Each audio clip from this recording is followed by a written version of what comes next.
Maalat yung ano.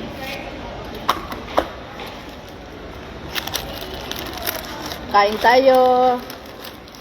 Thank you, madam, sa treat. Ay, kay Lola pala. Pera ni Lola. Sayang si Rowenan.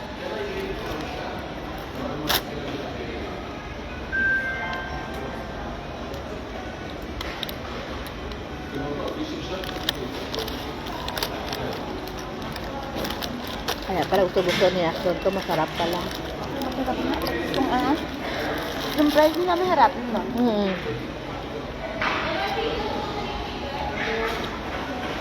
Harap ang timpla. Ito yung palagi in-order ni Aston, te. Yung burger. Ang Ito. naman yan. Masarap ang price. Nal. Maalat kayo? Mahal talaga. Madami ang asin. Pero masarap siya kasi crunchy. Kasi May salata. Oh.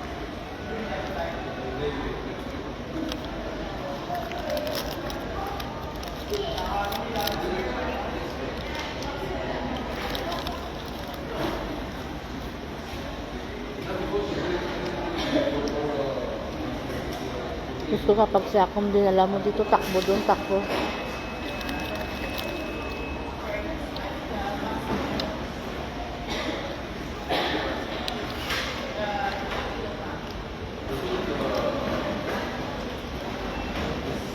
ang sarap maging ganito. Kahit dalawa lang tayo. Pwede bang hindi na umuwi? Pero relaxing kasi din yung ganito. Yung araw-araw kang nakakulong sa loob ng bahay, boring na boring na. Araw-araw yung ginagawa mo. Yung ganito, masarap, masaya. Diba niya, dapat kasama.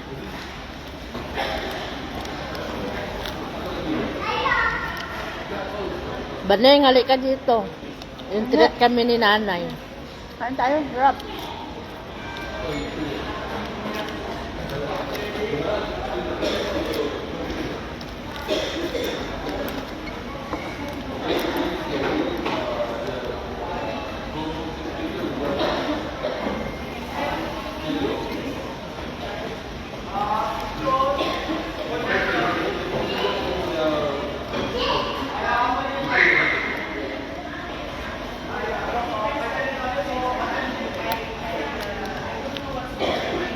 Dapat ganito tayo.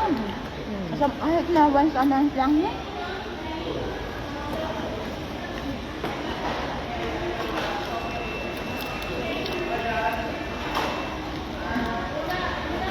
Pag trabaho sa labas, te, pag tapos mo ng trabaho sa hapon, yun, pwede ka makagala-gala.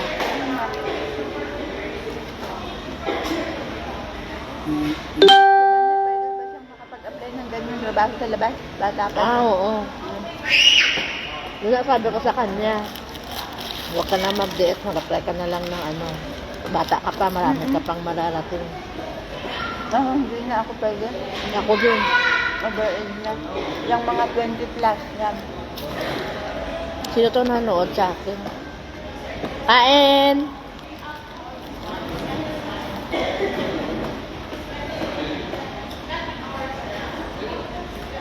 Ang daming asin na buho.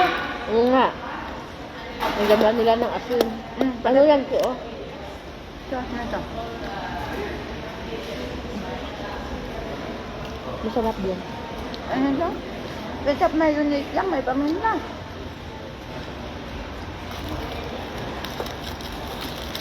Hindi sila galit sa asin. Malapit sa dagat. Sige, bueno, no? Dapat mabilan natin. Dapat pinahintay ng mamingo, no?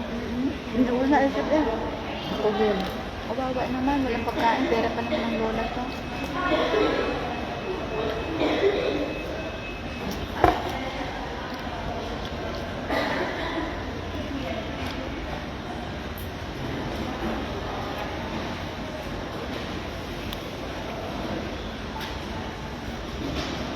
Kaliwan ko mamaya si nanay. Kung dadaan pa. Yung sa bahay ni Lola. Kung dadaan pa, bibilan natin siya. Oo.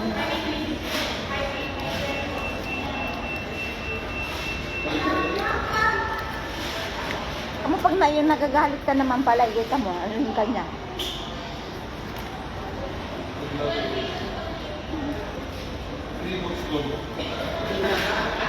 Kain ka, Jo.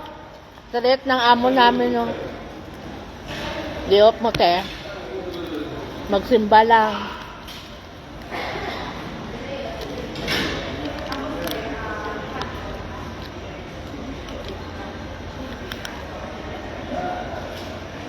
Parang ganun na rin, Jo.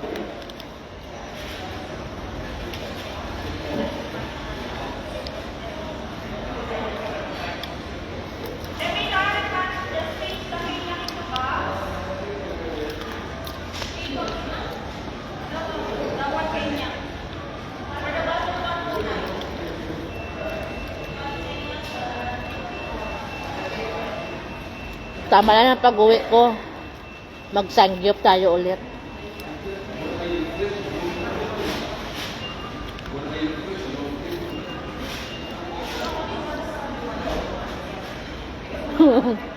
Oo nga. Magamot-amo ko sa pagkain. Eh. Tapos tulog pa ng tulog. O, tapos gising kami ng alas 6. Pag alis ng mga bata punta ng school. Tulog kami ulit. Eh, gising ko na alas 10.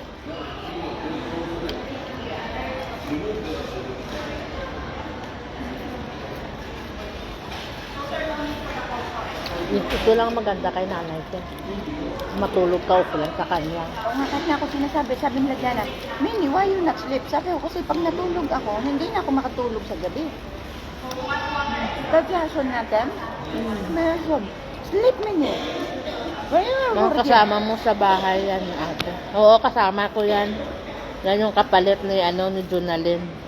Una-una si Joy, kapalit niya si Jonalyn. Tapos siya si ate. Taga Laguna. Naampun din niya daw ako, Jo. Isa na nag-aampun sa akin sa Maynila. Kaibigan ko. Doon ako nakatira sa kanila. Mahirap man o ano. Kung magdilga kami ng asindra, sama-sama na. Walang pwesto din sa kanila na pwedeng paggawang negosyo. Wala. Ay, pag Manila, masarap ang negosyo eh. At ikat-ikat ang bahay doon, te. Dikit-dikit? Pero wala ka pwestuhan. Sa loob-looban kasi sila. Lob-loban, maganda. Magtinda Sa ng dulo. gulay. Sa dulo. Mag-deliver tayong gulay at prutas. Hindi sila makita, te. Ay, Hindi daanan. Yung parang katapusan na sa ng daan. tingnan mong anak ko at ako. Oh. Grabe ang mga baliw talaga yan. Oh. At yung pulis ko. Oh. Payat ng aking anak na pulis kasi mahirap lang. Sabi naman, nakapagod. Sabi ko, oh anak, mas okay nang mahirapan kayo ngayon kaysa pag wala na ako, saka kayo maghihirap. Ngayon, hirap kayo. Pag namatay na ako, okay na kayo. Kasi stable na kayo. Diba? Mayat siya. Ganda na. Wala, yung talaga.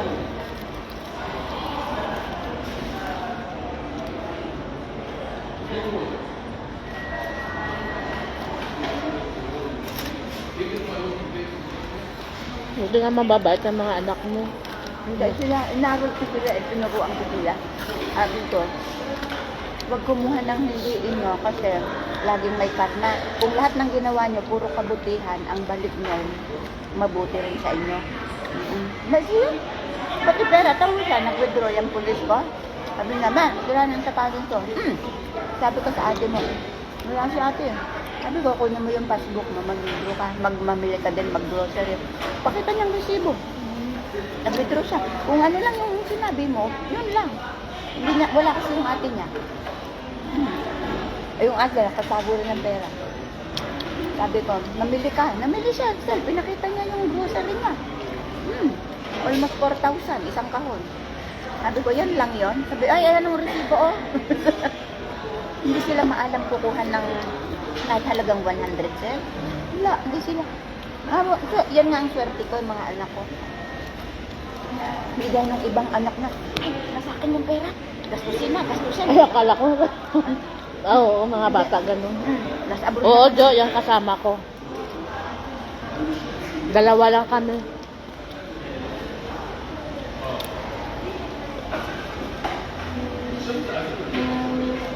Hala,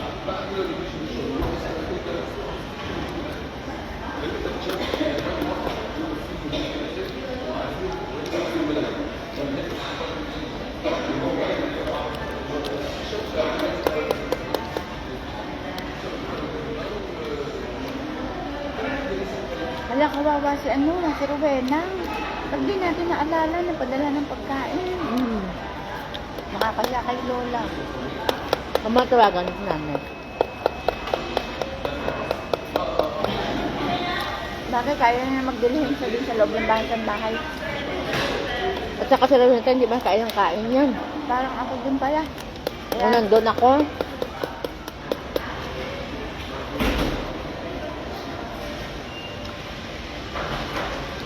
Si Lola.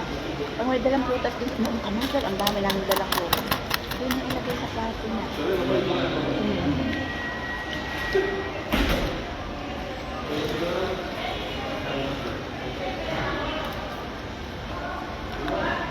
maalat yung ano.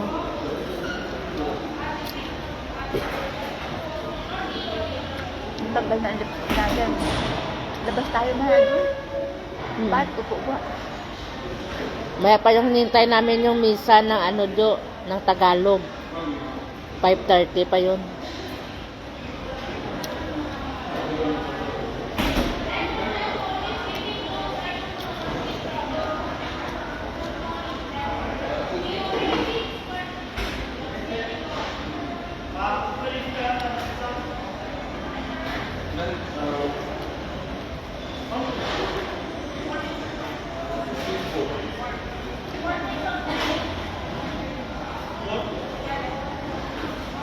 Hindi kami mag-abay ng tagaligpit ng kalat. Kasi sila na rin nagawa. Serve nila. Ligpit nila. Ang gawa nila sa loob. Alam mo sa Korea, pag kumain ka nito, ikaw ang magtapon. Diyan daw kadisiplinado mga tao doon. Sa London din, kumain mong ganito. Diyan bawat corner may malaking basurahan. Yun yung gano'n, no? Tatapon mo, dalhin mo ang tray mo. Ganun sa London. Sa Korea, ganun din daw. Ay, mga ilaga ko, sanay na sanay nila.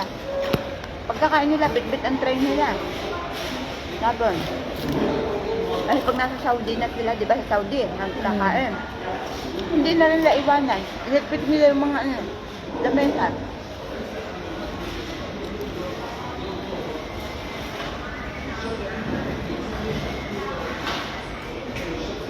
Oo nga, Jo eh. Sakto lang tapos namin kain.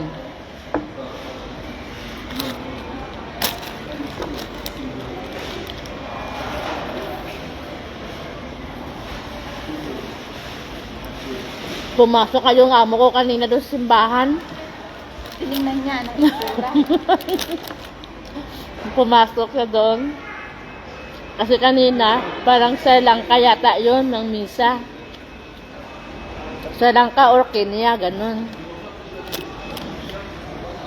Yang English sa umaga. Pumamay pa yung alaas ang English. May English din sa hapon. Pumasok sa nanay. Siguro nag-curious din sa atin kung ano ginagawa sa simbahan. Nakita naman niya yung mga nakabelo, mga naka-hijab din. Oo, kasi mga Sri Lanka nga, may mga hijab. Puro itim.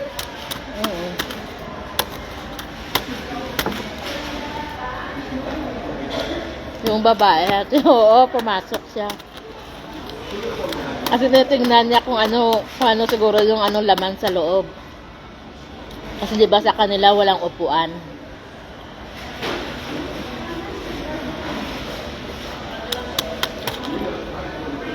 Ang Muslim na dito walang upuan, di ba? Sa atin, silipin niya rin. Pumasok siya, gulat ako.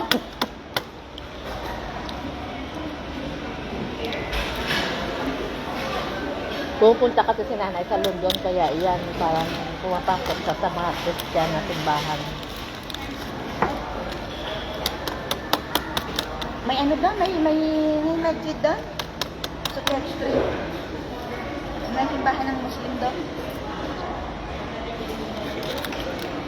Saan ba yun pinasirado yung simbahan ng Muslim? Amerika ba yun?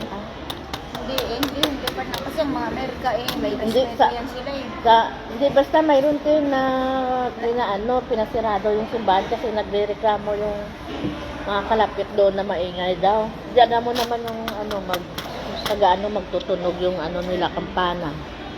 Pero hindi sa Amerika yan kasi yan ang mga Amerika. Mayroon din na sa Amerika yata yun. Baka yung mga area na Pinasirado. Pero kahit sirado na daw yung simbahan, tumutunog pa din te. Kahit wala na tao. Wala may pumapasok.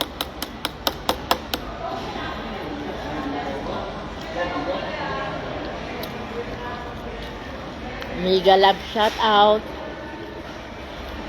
sa 2 million viewers. Kanina 3 million. Alam kung sino yung sumilip. Hindi ko nakikita.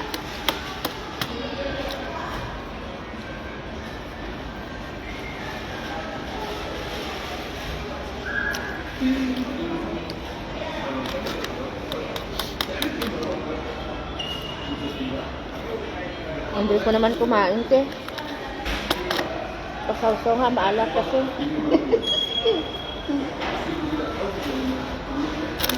Maalat na.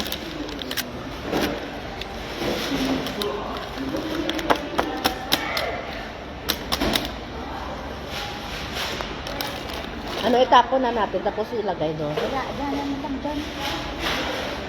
Dahil mo nang tapunan. Itapon na natin doon. Mamaya, okay lang naman. Magalaga pa daw sa labas te. Ha? Ay, oo nga lang. Mamaya wala lang view sa wala ng araw.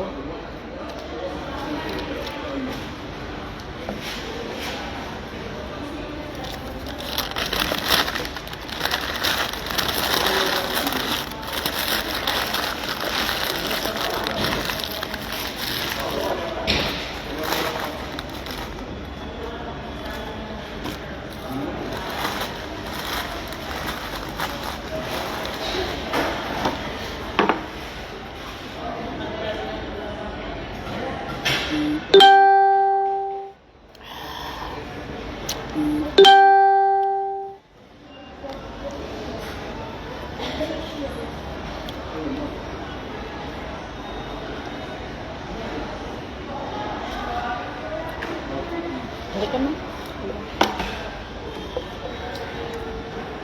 Itapon ko muna. Maganda mag-apply dito yung tagalinis.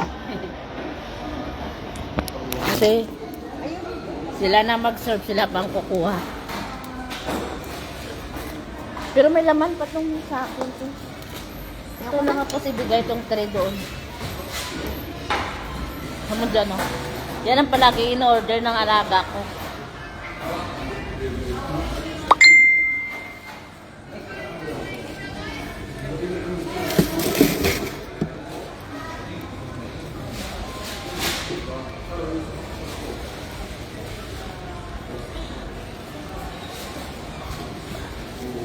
Mayroon pa laman sa'yo? Wala na, meron ba?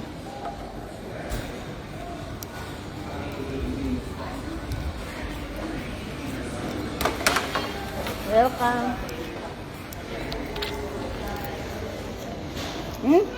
Hindi na tayo papasok sa banyo, hindi na tayo mag-lipstick. Dahil mag-lipstick tayo. Mag-retouch. Nag-inarte ng tunay. Walang amo. Oo, nakawala sa kulungan yung dalawa.